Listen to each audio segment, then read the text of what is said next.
പ്രിയമുള്ളവരെ, കർത്താവായ യേശുക്രിസ്തുവിന്റെ നാമത്തിൽ സ്നേഹവന്ദനം. നമ്മുടെ ദൈവം ക്ഷമിക്കുന്ന ദൈവമാണ്. ഒരുവൻ തെറ്റ് ചെയ്താൽ അത് തിരിച്ചറിഞ്ഞ് തിരുത്തണമെന്ന ആഗ്രഹത്തോടെ ദൈവത്തോട് ക്ഷമ ചോദിക്കുകയും മനുഷ്യരോട് ക്ഷമ ചോദിക്കുകയും എല്ലാം ചെയ്യുമ്പോൾ ദൈവം നമ്മെ ക്ഷമിച്ച് വേഗം സ്നേഹത്തിലേക്ക് ചേർക്കും നമുക്കറിയാം. എന്നാൽ ദൈവം ക്ഷമിക്കാത്ത പാപങ്ങളുണ്ടോ? എല്ലാ പാപവും ദൈവം ക്ഷമിക്കുമോ എന്നീ സംശയങ്ങൾ നമ്മുടെ ഉള്ളിലുള്ളതിലേക്ക് ആ വിഷയങ്ങളിലേക്ക് ചിന്തിക്കുവാനാണ് ഇന്നത്തെ വീഡിയോ ഞാൻ തിരഞ്ഞെടുത്തിരിക്കുന്നത്. അതിനു മുമ്പ് ഈ ചാനൽ ആദ്യമായിട്ടാണ് നിങ്ങൾ കാണുന്നതെങ്കിൽ സബ്സ്ക്രൈബ് ചെയ്യാൻ മറക്കരുത്. ബെൽ നോട്ടിഫിക്കേഷൻസ് കൂടെ ഓൺ ചെയ്ത് എനേബിൾ ചെയ്തിടുക. എങ്കിൽ മാത്രമേ നിങ്ങൾക്ക് തുടർന്നുള്ള ക്രിസ്തീയ സന്ദേശങ്ങളും ലഭ്യമാവുകയുള്ളൂ. അതുപോലെ തന്നെ നിങ്ങളുടെ വിലയേറിയ അഭിപ്രായങ്ങളോട് കമൻറ്റ് ചെയ്യാനുള്ള സ്വാതന്ത്ര്യമുണ്ട്. നമുക്ക് വീഡിയോയിലേക്ക് കിടക്കാം. ദൈവം നമ്മളോട് ക്ഷമിക്കുന്ന പാപങ്ങൾ പോലെ തന്നെ നമ്മളോട് പൊറുക്കാത്ത പാപങ്ങളുമുണ്ട്. അവ ഏതെന്നൊക്കെ ഇന്ന് നാം ചിന്തിക്കാം. ഒന്ന്, മത്തായിയുടെ സുവിശേഷം 12-ാം അധ്യായം 31 മുതൽ 32 വരെയുള്ള വാക്യങ്ങളിൽ പറയുന്നത് പോലെ പരിശുദ്ധാത്മാവിനെ ദുഷിക്കുന്ന പാപം ഒരിക്കലും ദൈവം ക്ഷമിക്കുകയില്ല.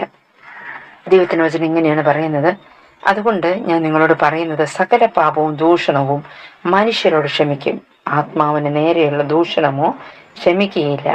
ആരെങ്കിലും മനുഷ്യപുത്രന് നേരെ ഒരു വാക്ക് പറഞ്ഞാൽ അത് അവരോട് ക്ഷമിക്കും. പരിശുദ്ധാത്മാവിനു നേരെ പറഞ്ഞാലോ ഈ ലോകത്തിലും വരുവാനുള്ളതിലും അവനോട് ക്ഷമിക്കുകയില്ല എന്നാണ് പറയുന്നത്. ഈ വാക്യത്തിൽ വിവരിച്ചിരിക്കുന്നത് പോലെ പരിശുദ്ധാത്മാവിനെതിരെയുള്ള ദൂഷണം ക്ഷമിക്കാനാവാത്ത പാപമാണ്. ഇത് ദൈവത്തിന്റെയും യേശുക്രിസ്തുവിന്റെയും ദിവ്യശക്തിയെയും അധികാരത്തെയും മനഃപൂർവ്വം നിരസിക്കുന്നതിനാണ് സൂചിപ്പിക്കുന്നത്.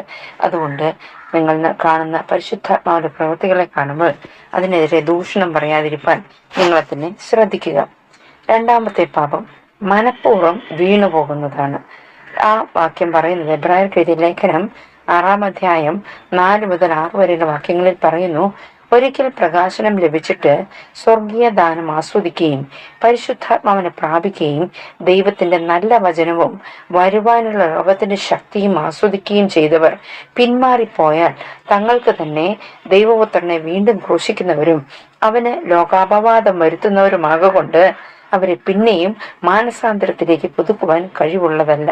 ഈ വാക്യം പറയുന്നത് പരിശുദ്ധാത്മാവിനെ സ്വീകരിച്ച് ദൈവത്തിന്റെ ദാനങ്ങൾ, ദൈവിക ദാനങ്ങൾ ആസ്വദിച്ച ശേഷം മനഃപൂർവ്വം വീണുപോവുകയും, അതായത് തെറ്റ് അറിഞ്ഞിട്ടും അതിൽ തന്നെ വീണുപോവുകയും ദൈവത്തെ നിരസിക്കുകയും ചെയ്യുന്നവരെ മാനസാന്തരത്തിലേക്ക് പുതുക്കുക എന്നത് അസാധ്യമാണ് എന്നാണ് സൂചിപ്പിക്കുന്നത്. കാരണം ഈ പ്രവൃത്തി ദൈവപുത്രനെ വീണ്ടും ക്രൂശിക്കുകയും അവന് അപമാനം വരുത്തുകയും ചെയ്യുന്നത്. ഒരിക്കൽ പ്രകാശം ലഭിക്കുന്നു, സ്വർഗീയ ദാനം അവർ ആസ്വദിക്കുന്നു, പരിശുദ്ധാത്മാവിനെ പ്രാപിക്കുന്നു, അതിൽ ജീവിക്കുന്നു, ദൈവത്തിന്റെ നല്ല വചനവും വരുവാനുള്ള ലോകത്തിന്റെ ശക്തിയും ആസ്വദിക്കുന്നു. ഇത്രയും ചെയ്തിട്ടുമാണ് അവർ പിന്മാറിപ്പോകുന്നത്.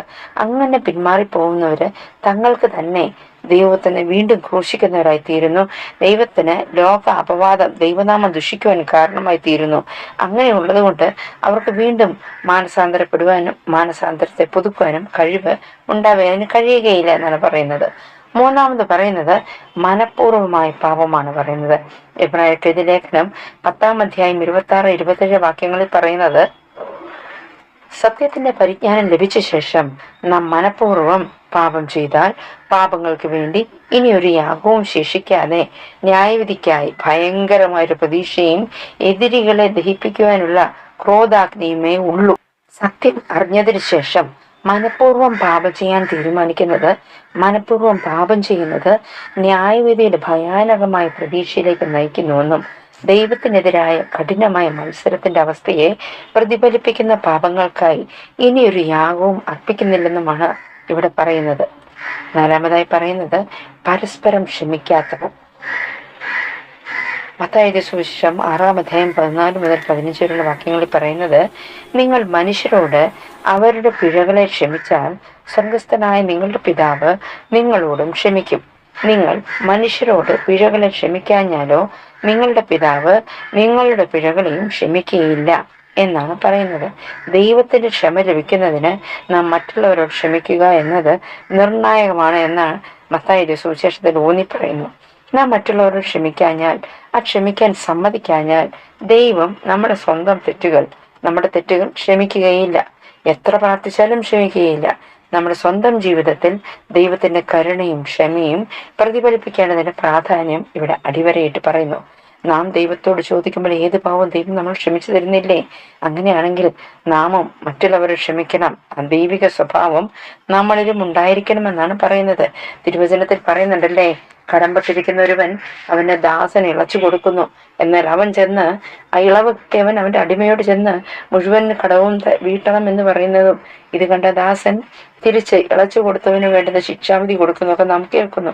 അതുകൊണ്ട് പ്രിയമുള്ളവരെ, ദൈവം നമ്മളോട് ദൈവത്തെ ക്ഷമ ചോദിച്ചാൽ ക്ഷമിക്കുമോ എന്ന് ചോദിക്കുമ്പോൾ ക്ഷമിക്കും എന്ന് നമുക്കറിയാം. കാരണം ദൈവം കരുണയുള്ളവനാണ്, നീതിമാനാണ്. അതേപോലെ തന്നെ ദൈവത്താൽ ക്ഷമിക്കപ്പെടാത്ത, ദൈവം പൊറുക്കാത്ത പാവങ്ങളും ഉണ്ട് എന്നുള്ളത് ഈ സമയത്ത് നാം ഓരോരുത്തരും ശ്രദ്ധിക്കണം.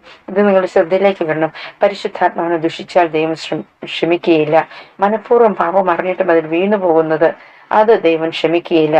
അതുപോലെ തന്നെ മനഃപൂർവമായ പാപം, വീഴ്ച, നമ്മൾ ദൈവത്തിന്റെ എല്ലാ അനുഗ്രഹവും എല്ലാ സ്നേഹവും എല്ലാ കരുണയും ലഭിച്ച് ദൈവസേനയിൽ ഒരു സമർപ്പണമെടുത്ത് തീരുമാനമെടുത്ത് അതിൽ നിന്ന് മനഃപൂർവ്വം വീണു പോകുന്ന ദൈവം ക്ഷമിക്കുക. അതുപോലെ തന്നെ മനഃപൂർവ്വം പാപം ചെയ്താലും നമ്മളെ കാത്തിരിക്കുന്നത് നമ്മളെ ദഹിപ്പിക്കാൻ, നമുക്ക് എതിരികളെ ദഹിപ്പിക്കുവാൻ വെച്ചിരിക്കുന്ന ക്രോധാഗ്നിയിലേക്ക് നാമും ചെന്നുവിടും. അതുപോലെ തന്നെ വീണ്ടും പറയുന്നത്, പരസ്പരം ക്ഷമിക്കാതെ ഇരുന്നാലും ദൈവം നമ്മുടെ പാപങ്ങൾ ക്ഷമിക്കുകയില്ല. അതുകൊണ്ട് ഈ 4 കാര്യങ്ങൾ നിങ്ങളുടെ ഹൃദയത്തിൽ എപ്പോഴും ഉണ്ടായിരിക്കണം. നിങ്ങളുടെ ആത്മീയ ജീവിതത്തിന് കോട്ടം തട്ടാതിരിക്കേണ്ടതിന്, ദൈവമായിട്ടുള്ള ബന്ധത്തിൽ നിന്ന് അകന്നു പോകാതിരിക്കേണ്ടതിന്, നമ്മൾ തന്നെ നമ്മളെ വിഡ്ഢികളാക്കാതിരിക്കേണ്ടതിന് ഈ വക കാര്യങ്ങൾ നിങ്ങളുടെ ഹൃദയത്തിൽ എപ്പോഴും ഇരിക്കട്ടെ. ഇതിനത്തോളം ദൈവവചനത്തിനനുസൃതമായി ജീവിപ്പാൻ സർവ്വകൃപാലുമായ ദൈവം നിങ്ങളെല്ലാവരെയും സഹായിക്കുമാറാകട്ടെ. ഈ വചനം നിങ്ങളുടെ ജീവിതത്തിലൊക്കെ ഒരു അനുഗ്രഹമായി തീരട്ടെ. ഈ അന്ത്യകാലത്ത് ഫലം പുറപ്പെടുവിക്കുന്ന, ദൈവത്തിന് പ്രസാദം ലഭിച്ച ദൈവമക്കളായി ക്രിസ്തു ശിഷ്യരായി നിലകൊള്ളുവാനും പ്രയോജനപ്പെടുവാനും അനേകരെ ദൈവസ്നേഹത്തിലേക്ക് ആകർഷിക്കുവാനും ദൈവം നിങ്ങളെ ഏറ്റവും അധികമായി പ്രയോജനപ്പെടുത്തുമാറാകട്ടെ എന്ന് ദൈവനാമത്തിൽ നിങ്ങളെ അനുഗ്രഹിച്ച് പ്രാർത്ഥിക്കുകയാണ്. ഈ വീഡിയോ നിങ്ങൾക്ക് ഇഷ്ടമായെങ്കിൽ നിങ്ങൾ ലൈക്ക് ചെയ്യുക, നിങ്ങളുടെ വിലയേറിയ അഭിപ്രായങ്ങൾ കമൻറ്റ് ചെയ്യുക, നിങ്ങളുടെ പ്രിയപ്പെട്ടവർക്ക് ഈ വീഡിയോ ഷെയർ ചെയ്യുക. കൂടാതെ വീണ്ടും നിങ്ങൾക്ക് ഈ ഇതുപോലുള്ള വീഡിയോകൾ ലഭിക്കേണ്ടതുണ്ടെങ്കിൽ സബ്സ്ക്രൈബ് ചെയ്യുക, ബെൽ നോട്ടിഫിക്കേഷൻ ഓൺ ചെയ്ത് അതിൻ്റെ എനേബിൾ ബട്ടൺ ഓൾ സെലക്ട് ചെയ്തിടുക. ഇത്രയും നിങ്ങൾ കേട്ടുകൊണ്ടിരുന്ന സന്തോഷം. ദൈവം നിങ്ങളെ എല്ലാവരെയും അനുഗ്രഹിക്കുമാറാകട്ടെ. വീണ്ടും പുതിയൊരു വീഡിയോയുമായി വരുന്നവരെ bye. Thanks for watching. God bless.